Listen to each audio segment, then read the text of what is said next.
I wish I knew how much insurance plays a part in my job. The reason I decided to do non-traditional OT or occupational therapy is because I wasn't comfortable with the regulations with insurance. And just to put this into kind of a picture to explain, um, if you have an injury or a child with a disability, they are entitled to services in every state so that they can improve their life, right? So if you got an amputation or injury, you're entitled to these services. So I have insurance companies who are paying the hospital or school who then pays me. But because insurance companies are paying, they want specific things done a certain way. And even though occupational therapy has a lot of creativity, sometimes the facilities you work in may not understand or appreciate the scope of your career, or the insurance company wants you to be very narrow-minded. So you might have a child with a lot of needs, right? But they only want you to work on handwriting. Or you might have a patient who has an injury and the patient, wants to work on their art, or they want to work on cooking or driving, but the hospital doesn't have the resources to do any of those things, right?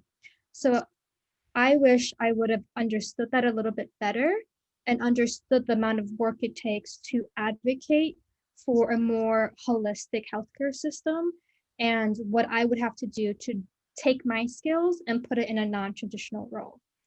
I also would have looked at New York State or New York City and learned more about the reality of OTs here. OTs in other states, let's say like Baltimore, OTs usually work in mental health settings in Baltimore because every city or state has their own policies and regulations as to what these healthcare professionals can or cannot do. So looking at it could be helpful to look at OTs' LinkedIns or connect with them and say, hey, do you feel supported in your state in doing what you want to do? Because then you could get a lot of information as to whether or not the kind of OT job you have in your mind is realistic right now in the state that you live in or the state that you want to live in. Characteristics to make someone a strong OT, I would say flexible. You never know what kind of setting you're getting yourself into.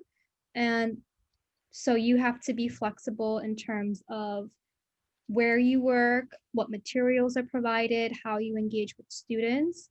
Also say you have to have a sense of confidence or at least put on a face. You're talking to strangers all day long, as well as connecting with parents and staff. So you have to be able to feel comfortable saying, hi, this is my name, this is the information I want, because you are put on the spot quite often. And I have the other, was there another question? Yeah, there was another portion. It says, what is a piece of advice that you have for future grad students? A piece of advice, ask important questions in your interview. You want to ask in questions like, how many students am I expected to see in a day? How often what are the documentation requirements? How do we meet in teams? Do I connect with parents? Because regardless of what career you work in, if the setting you're in doesn't support you as an individual, and that could mean anything, then it's not going to work out.